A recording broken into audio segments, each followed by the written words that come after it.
Oh, my gosh. Yeah. Nice to see you again. How are you?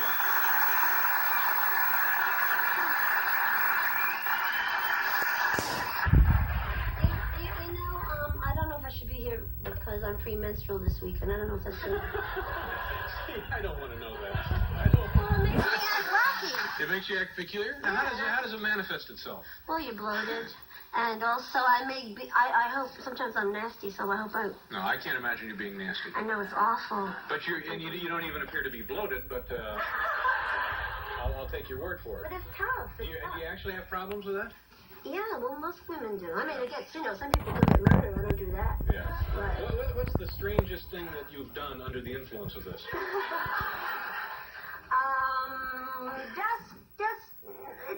It's just you just get kind of nasty, mostly. I don't think I've done anything real. I forget things. Grouchy, irritable? I forget things, too. Uh-huh. And when I put things down, I know where I put them, and I'll find them in different places. Yeah. Well, I'm glad you mentioned that right up front. That's very, very thoughtful. Yeah. Howard, tell me about the is it a play now exactly, or a show? It's a musical. Uh-huh. It's a musical called Song and Dance, and I'm in the first half. And I have one of my dancers is here today, Scott Wine. Where are you? That's that low in applause. That would be Scott. Yeah. Now, do we have to turn the camera on, Scott? Well, he's very handsome. Turn it around. No, don't turn it around. Come on. Come on, see? Where is he? Where are you? There he is. Was that Scott in the suit and tie? No, probably not. Yeah.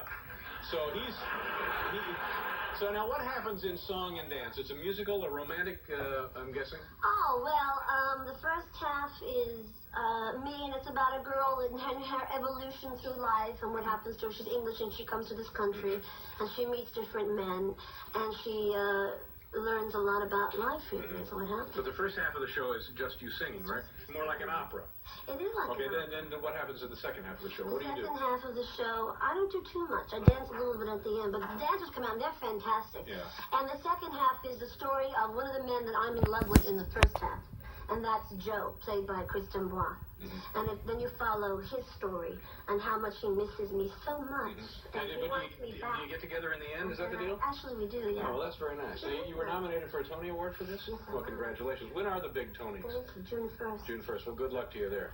Now, you Are you coming? Oh, yeah, I'll be there. Okay, good. It really wouldn't be a Tony Award without me, I would it? know, no, it isn't. Now, did you work...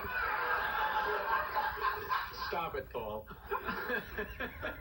Now, you worked in this building as a tiny little kid, didn't you? I did, actually. What were you doing here? I did. I was in a show called Juvenile Jury. I did that once. I had a problem when I came on. Now, what is that show? Well, you're a kid and you come on and you have a problem, and the jury is made up of children, and they help solve your problem for you. And mine was that I didn't like getting needles, and I didn't think it was a very good problem even back then. When you went to the doctor, you didn't like getting your shots? Yeah, getting my injections. And so... Go ahead. And then I was on the Horton Hardest Children's Hour, which I believe is done in this studio. And what kind of show was that? It was a children's variety show. Mm-hmm. With that Ed Sullivan. Yeah. It was Ed Hurley. And this was a network show? A local show? Well, I guess it was local. We got paid off with Hoffman soda. That's how we do it today, by the way, as a matter of fact. We're still using the old Hoffman payment plan. Now, was that fun, being a little kid and being on TV and stuff? To be perfectly honest, I didn't know I was on television. Now, that sounds weird, doesn't it? But I felt like I was just playing. And I don't know why I didn't know. I mean, you would have thought I would have seen those cameras out there or something. But I was kind of just fantasizing and playing. Well, I was premenstrual because I was on the television.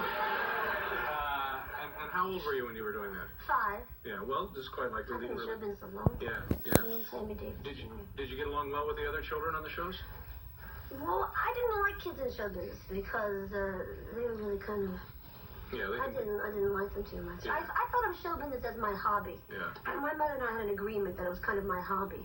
And the other kids in show business were really kind of obnoxious. They'd stand around with painted smiles on their faces for no reason. I didn't see any reason to do that or be like that or even like them, so I didn't. Yeah. But you didn't cause trouble because of that. Yeah. Well, you did cause trouble? No, I didn't cause trouble. What kind of trouble could a 5-year-old cause? No. I had guns and everything. Was it your idea to do this, or did Mom and Dad suggest you go down and be on TV?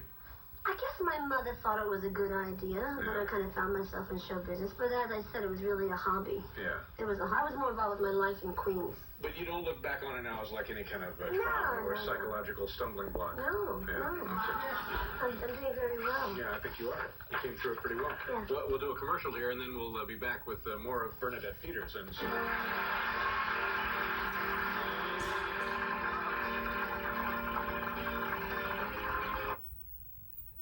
Ron Silver was on last night, my fellow actor. That's right. He's also on Broadway now. Yes, he is.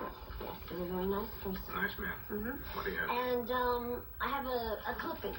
It's called The Bizarre Case of the Mata Hari Spy. Mm-hmm. And what it is, I'm going to read it. The Chinese Secret Service staged its own version of La Cage aux Folles in a bizarre romance that began with the braying of yaks in Mongolia, a French court was told today.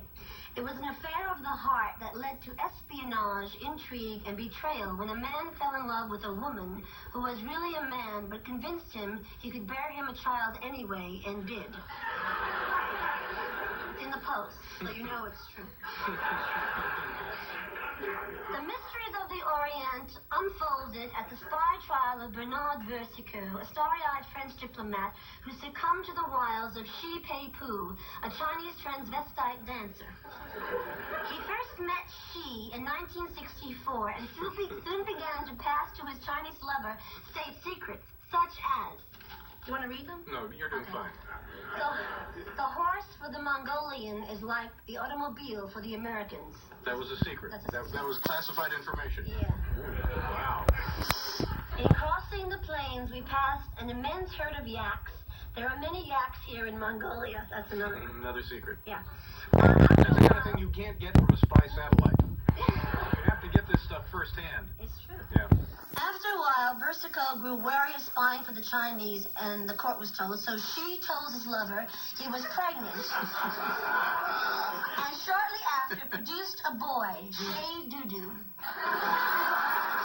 The pregnancy and the birth were faked. Is that right? Yeah. And it goes on and on and on. Oh, well, thank you very much for calling it to our attention. Yeah, there's a picture right there.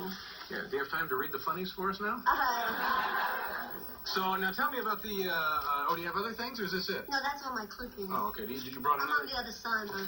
You brought another, you have a little thing there. Well, I was crowned Miss Ziegfeld this year. What is Miss Ziegfeld?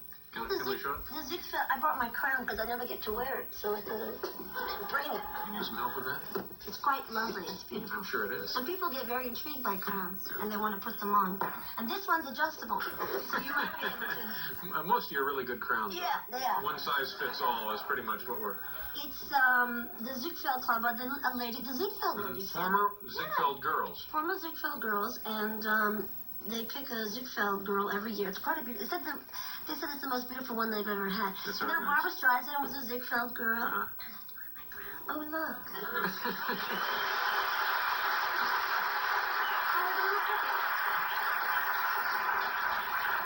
Very nice. Miss Congeniality always puts a crooked on the next. Now, are those actual, those aren't diamonds, are they? Those are just rhinestones. No, it has my name in it, too. Really? Where, on the back? Yeah, I'll show you. Look, Yeah.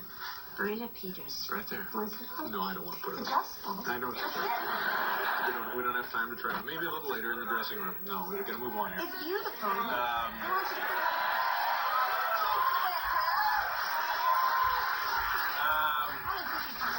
All right, now let's see here. What are we doing? Song and dance. You're going to be there for how much longer? Well, indefinitely, I hope. I'm going to try to stay.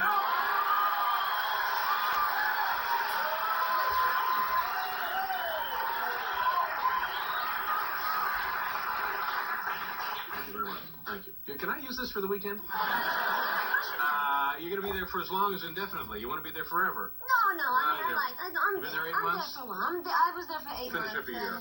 I'd like to make it a year if I could. Well, come back and see us before you depart. Thanks. Nice to have you Thanks here. a lot. Bernadette Peters. We'll be right back. Well, it's time to say farewell. Another